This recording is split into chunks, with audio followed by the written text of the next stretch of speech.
इस देश में जो आवाज उठाएगा सरकार के खिलाफ वो वायरस है। वो सेफ साइड पे खेलना चाहते हैं, उनको बस आंसर नहीं देने हैं, उनको कुछ बताने के लिए है नहीं, क्योंकि उनको भी पता वो गलत है। तो फिर वो सेफ खेल रहे हैं कि हम इनको कैसे वो कर सकते, टाल सकते हैं इनको। हाँ, आंदोलन खराब कैसे कर सकते हैं, इनके खिलाफ हम गंद कैसे बोल सकते हैं। कल को आके बोलेंगे सब एंटी नेशनल है यहाँ पे सारे, ठीक है, हम इंडियंस है ही नहीं, हम बोल रहे हैं पाकिस्तानी है भाई। आप बिना एजुकेशन के कैसे, अगर जिस देश का एजुकेशन सिस्टम ही अच्छा नहीं चल रहा, आप कैसे बोल सकते हो कि वो विश्व गुरु बन चुका है। एक कहावत है कि अगर आपको किसी देश को पूरी तरीके से तोड़ना हो ना, तो आप उसके एजुकेशन सिस्टम को खराब करो, और वही चीज यहाँ पे हो रही है, वही चीज यहाँ पे हो रही है। अगर आप एजुकेशन सिस्टम पे बिल्कुल भी नहीं ध्यान दोगे ना, तो इंडिया फिर दिन बाय दिन क्या हो जाएगा फिर ये हमें भी नहीं पता लगेगा। इसलिए as a youth it's our responsibility कि हम खड़े हो और एजुकेशन सिस्टम का एजुकेशन मिनिस्टर का रेजिग्नेशन मांगे और हम अपना एजुकेशन सिस्टम सही करें। क्योंकि जिस हिसाब से गवर्नमेंट को घंटा कुछ फर्क नहीं पड़ रहा है, यहाँ पे लोग हंगर स्ट्राइक पे मर रहे हैं, हॉस्पिटल में भर्ती हो रहे हैं, उन्हें घंटा कुछ नहीं फर्क पड़ रहा है, स्टूडेंट्स के लिए कुछ भी अकाउंटेबल कोई है ही नहीं। तो आई डोंट थिंक सो कि वो इस्तीफा देंगे या नहीं देंगे, बट एक चीज है कि हम नहीं रुकेंगे, हम करते रहेंगे प्रोटेस्ट जब तक वो इस्तीफा ना दें। गवर्नमेंट को चिंता करनी चाहिए इस आंदोलन को। क्यों नहीं करना चाहिए? अगर तुम अपने देश का एजुकेशन सिस्टम के बारे में चिंता नहीं करोगे तो किसके बारे में चिंता करोगे फिर? जब इतने सारे बच्चों ने सुसाइड कर लिया तब उनके मुंह से एक शब्द नहीं निकला, तो अभी तो सोनम वांगचुक जी हंगर स्ट्राइक पे बैठे हैं, वो उनके बारे में क्यों बोलेंगे? अब जो भी सोनम वांगचुक जी है वो हंगर स्ट्राइक पे बैठे हैं, he is doing something good, but I don't want कि वो हंगर स्ट्राइक पे बैठे, क्योंकि अगर उनको कुछ हो गया तो it's very it's not good. Because क्या कहते हैं, हमें हमारे देश में ऐसे लोगों की बहुत जरूरत है। जो भी एजुकेशन मिनिस्टर है उसका रेजिग्नेशन करवाओ और प्लीज अपना एजुकेशन सिस्टम ठीक करो, थोड़ी अकाउंटेबिलिटी लाओ, एग्जाम्स अच्छे से कंडक्ट करवाओ और बच्चों के लिए प्लीज कुछ सोचो। और वो तो कह रहे हैं दहशतगर्द लोग बैठे हुए हैं यहाँ पे। देख लीजिए आप कहाँ दहशत, देख लीजिए हमारे सब हम बैठे, बहुत पीसफुल प्रोटेस्ट हो रहा है यहाँ पे, हम खुला तरीके से बोल पा रहे हैं किसी पार्टी के अगेंस्ट, तो है कहाँ दहशत है, दिखाइए हमें, हम देखना चाहते हैं कहाँ। एजुकेशन मिनिस्टर को ऐसा बोलना चाहिए स्टूडेंट के लिए जो उन्होंने शब्द बोले हैं। नहीं बिल्कुल, क्यों मैं तो रीजन पूछ रही हूँ, क्यों है कॉकरोच, हमें समझ नहीं आता उनके खिलाफ। अरे आप किसी के भी खिलाफ कुछ भी बोलोगे तो वो तो आपके खिलाफ कुछ भी बकवास बोलेगा ही, वो तो कौन सी भाई बोलो यार, मैं तो कह रहा हूँ यार, सरकार से हम सुनना चाहते हैं बहुत टाइम से, मतलब 14 से जो आई है चुप ही बैठी है, प्रेस कॉन्फ्रेंस कर ही नहीं रही है, बस एक साइड से मत बोलो। अगर दो साइड कॉन्वो होए ना तो हम भी सवाल करें, है ना, वो जवाब दें, वो कुछ हमसे सवाल करेंगे, हम दहशत फैला रहे हैं ना, आप सवाल करो हमसे, हम जवाब देंगे। दुनिया की सबसे बड़ी डेमोक्रेसी है, उसका प्रधानमंत्री 12 साल में एक बार भी मीडिया के सामने। डेमोक्रेसी लगती है आपको? लोग भाई इंटरव्यू नहीं दे पाते, हमें थोड़े गट्स हैं इसलिए हम दे रहे हैं। लोग डरते हैं बीजेपी से कि भाई कहीं कोई उनके वो आ जाए, टट्टू आ जाए और वो आके दंगे करते, मारवाजी शुरू करते, लोगों को ऐसे बहुत डर लगता है। अब मैं एक इन्फ्लुएंसर हूँ, पता है अगर मैं बीजेपी के खिलाफ अब बोल रहा हूँ ना, लोग मेरे को अनफॉलो करना शुरू कर देंगे। मतलब ऐसा है माहौल देश में। बिल्कुल यार, गाली पड़ेगी, मिलेगा, वो अलग, वो चीजें अलग मिलेगी। ऑब्वियसली बाकी इन दी एंड आपको खुद का और खुद की फैमिली का देखना पड़ता है। हम जो अगर कोई पीछे हटता भी है तो जस्ट बिकॉज ऑफ डर, मे बी दैट्स। क्या सरकार की प्राथमिकता में नहीं है ये एजुकेशन वगैरह? क्यों नहीं है? किसकी रिस्पॉन्सिबिलिटी है फिर? हम टैक्स दे रहे हैं, किस लिए दे रहे हैं कि जो आपके डिपार्टमेंट्स बटे हुए हैं, फाइनेंस बटा हुआ है, अपना एजुकेशन में बटा हुआ है, इन सब पे काम होए, बट काम नहीं हो रहा है, बल्कि हमें परेशानियां और हो रही है। तो अब हमारी तो जिम्मेदारी बनती है कि हम अकाउंटेबिलिटी मांगे, तो हम मांग रहे हैं यहाँ पे आके, सारे मेरे भाई बैठे हैं सीजेपी के प्रोटेस्ट पे। मान लीजिए हम सीजेपी को सपोर्ट नहीं करते, ठीक है, सीजेपी मान लो अगर प्रोपेगेंडा आपको लगता है, भाई जिनको भी लगता है, ठीक है, हम नहीं कर रहे। हमें बस क्या चाहिए, अकाउंटेबिलिटी आपकी सरकार से, जो आपको पसंद है, जो जिनको आपने अपॉइंट किया है, उससे अकाउंटेबिलिटी चाहिए बस। लेकिन बीजेपी प्रेसिडेंट है, उन्होंने कहा ये वायरस है, इनका इलाज करेंगे बीजेपी कार्यकर्ता। हाँ, वो तो हमें वायरस बोलेंगे क्योंकि हम उनके खिलाफ बोल रहे हैं, तो हम तो वायरस हुए। तो देश का यूथ वायरस है। इस देश में जो आवाज उठाएगा सरकार के खिलाफ वो वायरस है। वाह भाई वाह, बहुत बढ़िया। क्या लगता है पूरी व्यवस्था में गड़बड़ है या फिर धर्मेंद्र प्रधान का इस्तीफे से ही बात बन जाएगी? पूरी व्यवस्था में स्टार्टिंग से ही गड़बड़ है। पहली बात तो कोई भी इंडिया में पॉलिटिकल इतना खराब है ना, पॉलिटिक्स इतनी खराब है, कोई भी बच्चा से पूछ लो, कोई नहीं कहना चाहता कि मैं नेता बनना चाहता हूँ, कोई नहीं, क्योंकि दलदल है, कोई घुसना ही नहीं चाहता इसके अंदर। सब परेशान है इस चीज से, क्योंकि इसमें करप्शन बहुत ज्यादा है। अगर आप इसमें करप्शन नहीं करते तो आपको फिर हटा दिया जाता है वहां से। तो स्टार्टिंग से फ्रॉम द टॉप ये करप्शन शुरू होता है और एंड तक आ जाता है, और हम तक, आम आदमी तक ये करप्शन पहुंचता है। और कहा जाता है सरकार बड़ी मजबूत है, ऐसे आंदोलनों से डरती नहीं है सरकार तो किसी चीज से नहीं डरती, वो तो अपने सिटीजन से भी नहीं डरती, वो उनके पास है ही नहीं कुछ जवाब देने को। वो अपने ऐसे में बैठे हैं, उन्होंने अपने धर्म का वो बना रखा है कि हम धर्म से वोट ले लेंगे, हम जो लोग पढ़े लिखे नहीं है उनसे वोट ले लेंगे, ऐसे कुछ मिस इन्फॉर्मेशन फैला के, तो बस उनका वोट इसी वजह से एजुकेशन पे ध्यान नहीं दे रही है सरकार।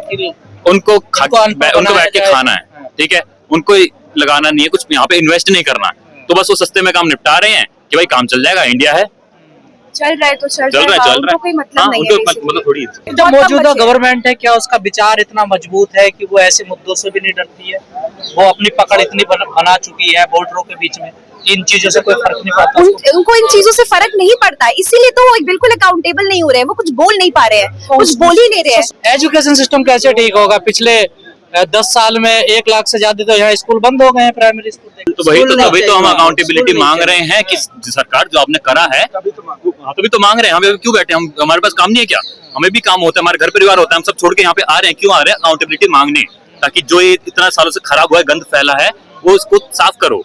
लेकिन ये तो कहा जा रहा है कि भाई देश विरोधी ताकतें बैठी है यहाँ पर, सरकार को कोई फर्क नहीं पड़ रहा है। मैं एग्जाम्पल हूँ इस बात का, 35 साल से सोशल वर्कर हूँ, 15 साल से तिरंगा हाथ में है।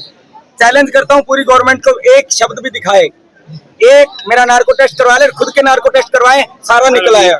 वो सेफ साइड पे खेलना चाहते हैं, उनको बस आंसर नहीं देने हैं, उनको कुछ बताने के लिए है नहीं, क्योंकि उनको भी पता वो गलत है, तो फिर वो सेफ खेल रहे हैं कि हम इनको कैसे वो कर सकते, टाल सकते हैं इनको, आंदोलन खराब कैसे कर सकते हैं, इनके खिलाफ हम गंद कैसे बोल सकते हैं। कल को आके बोलेंगे सब एंटी नेशनल है यहाँ पे सारे, ठीक है, हम इंडियंस है ही नहीं, हम बोल रहे हैं पाकिस्तानी है भाई। अरे ब्रो, एंटी नेशनल क्या? सरकार से जो हम सवाल, सरकार से हम जवाब मांग रहे हैं, तो क्या हम एंटी नेशनल हो गए?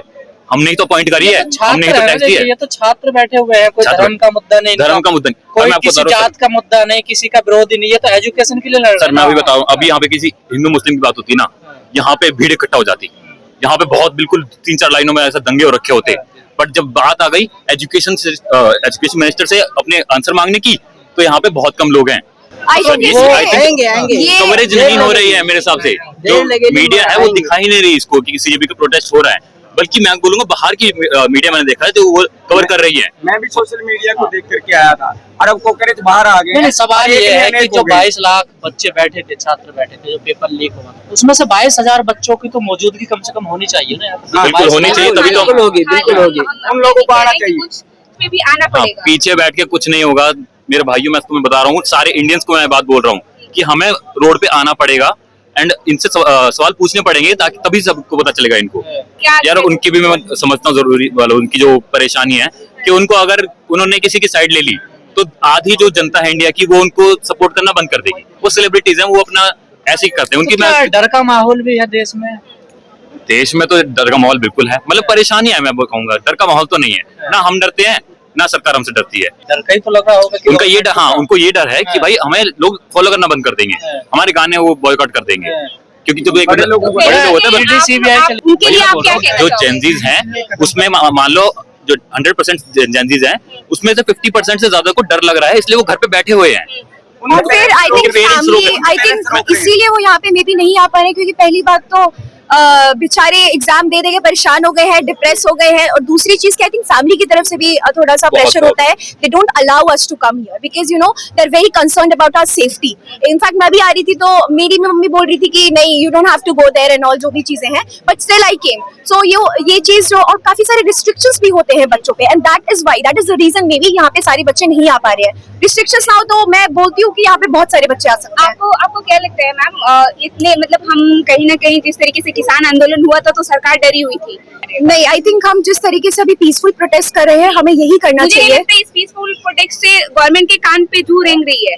देखो, हमारी मांग पूरी हो या ना हो, हमारी तरफ से हम जितना कर सकते हैं हम उतना कर रहे हैं। हम यहाँ पे प्रोटेस्ट कर रहे हैं, हम पीसफुली यहाँ पे इकट्ठा हो रहे हैं, हमारा जो कर्तव्य बनता है हम वो कर रहे हैं। बाकी गवर्नमेंट का क्या रिस्पॉन्सिबल, क्या जो गवर्नमेंट है उसको रिस्पॉन्सिबल होना चाहिए, उसको अकाउंटेबल होना चाहिए। तमाम बुद्धिजीवियों का ये कहना, मान लिया जाए इस्तीफा हो जाता है, लेकिन सिस्टम तो सड़ा गया ना, वो कैसे ठीक होगा? लेकिन अभी जो सिस्टम में कीड़ा बैठा है, करके शुरुआत तो एक से ही होती है ना। हम पहली चीज मांग रहे हैं कि धर्मेंद्र प्रधान का इस्तीफा। हम आगे नहीं रुकेंगे, ये पहला स्टेप है, आगे और स्टेप निकलेंगे जिसमें हम हर एक पॉलिटिशियन से एक बार राजनाथ सिंह ने भी बयान दिया था कि जो इस्तीफे वाला सिलसिला ये पिछले गवर्नमेंट में होती थी। बीजेपी बहुत निडर है, बीजेपी किसी से नहीं डरती है, हम उन्हें डरा सकते हैं इसी प्रोटेस्ट से।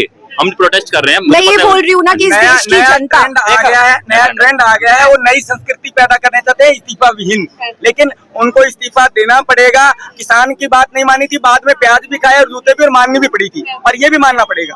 और देश के युवाओं से अपील है ज्यादा से ज्यादा इस प्रोटेस्ट को आगे बढ़ाइए। हम सब अगर साथ में इकट्ठा हो करके यूनिटी के साथ अगर उनके खिलाफ बोले, सबके सब जितने भी यूथ हैं, सारी जनता एक साथ इकट्ठा हो, तो फिर मैं देखती हूँ कि कैसे वो नहीं देते हैं इस्तीफा और कैसे क्या लोगों का ये कहना है कि धर्मेंद्र प्रधान के इस्तीफे से बात नहीं, फैसले तो पीएमओ से लिए जाते हैं ना, सारा दबाव वहाँ बनाना चाहिए। लेकिन फिलहाल जो हमारा सेक्टर है एजुकेशन का, उसका जो हेड है, ठीक है, वो फिलहाल तो इस्तीफा दे, वो केपेबल ही नहीं है उस सीट पे बैठने के लायक, पहले वो तो इस्तीफा दे। आई नो कि सिर्फ उसके इस्तीफा देने से कुछ भी नहीं हो रहा, पूरा एजुकेशन सिस्टम नहीं बदल रहा, लेकिन फिर भी अभी जो अकाउंटेबल है, अगर हम एजुकेशन के खिलाफ बोल रहे हैं तो हम तो उसी से मांगेंगे ना, हम तो उसी से बोलेंगे ना कि आप इस्तीफा दो। देखिए, हमारा जो लॉ हमें प्रोवाइड करता है राइट टू प्रोटेस्ट, हम बस वही कर रहे हैं। जैसे ये कह रहा है कि हम वो है टेररिस्ट हैं, एंटी नेशनल हैं, हम वो नहीं, सब नहीं करेंगे, हम पीसफुल प्रोटेस्ट ही करेंगे। आगे फिर दीप के सर पे छोड़ देंगे। एक और सवाल पूछना सही है? जी बिल्कुल सही हुआ है। जब मैं पहली बार आया था यहाँ पे तो मैं 4 दोस्तों के साथ आया, उसमें एक दोस्त को पहले ही रोक दिया, उसको उससे साइड में ले जाके बात करी, मैं साइड में उसके बाद जा रहा था तो उसमें को रोक दिया, मेरे को बोला आप साइड रहो, इनसे बात कर रहे हैं, ठीक है। तो फिर उससे बात करी, उससे आधार कार्ड मांग रहे हैं, इन्फॉर्मेशन मांग रहे, कहाँ रहते हो, पुलिस का प्रोटोकॉल है, कर लो, ठीक है। आपकी सुरक्षा के लिए जैसे खाना भी आप लोग के चेक किए जा रहे हैं, पानी भी चेक किए जा रहे हैं, तो इस पे आप लोग का क्या राय है? कर लो कोई ना, कर लो भाई, हमें क्या दिक्कत है, हम छुपा नहीं रहे। ये जो चीजें डरता वो जो चोर हम चोर हैं। ये आपको जो प्रोटोकॉल है वो पूरा निभाइए, क्योंकि सही बात है कि उनका करना भी सही है कि बहुत से असामाजिक तत्व यहाँ पर घुसने का प्रयास कर रहे हैं, इस वजह से वो लोगों की भी ड्यूटी वो सही कर रहे हैं। अब होता क्या है ना कि बहुत से लोगों के यहाँ पे नाराजगी है कि हमें एज अ, ये तो गवर्नमेंट प्रोटेस्ट में गए तो वैसे भी बेसिक जो नीड हमारी है वो वैसे भी नहीं दे रही। आप निकल के 2 किलोमीटर दूर जाइए, 2-3 किलोमीटर दूर जाइए, जहाँ पे आप शौचालय देखो, शौचालय की हालत देख लीजिए। आप विद्यालय में जाइए, विद्यालय में शौचालय की हालत देख लीजिए। तो स्वच्छ भारत और हर घर वॉशरूम की बात जो हमारे पूजनीय महामानव नॉन बायोलॉजिकल पर्सन बात करते हैं इस मामले पे कि भैया हम हर घर पे शौचालय लाएंगे, स्वच्छ भारत बनाएंगे, तो कहीं ना कहीं उसके ऊपर आप करोड़ों रुपए, अरबों रुपए वेस्ट कर चुके हो और फिर भी आपको हमको वो भारत आप दे नहीं पा रहे हो, ठीक है। तो ये आपकी नाकामी है, ना कि हमारी नाकामी। मैं दिल्ली से ही हूँ, मेरा नाम रौशिका है। यहाँ पे अपने आप को क्या कहते हैं, जो भी एजुकेशन मिनिस्टर की इस्तीफा के लिए हम सब इकट्ठा हुए हैं, इस वजह से। क्या आपको लगता है इस्तीफा होगा?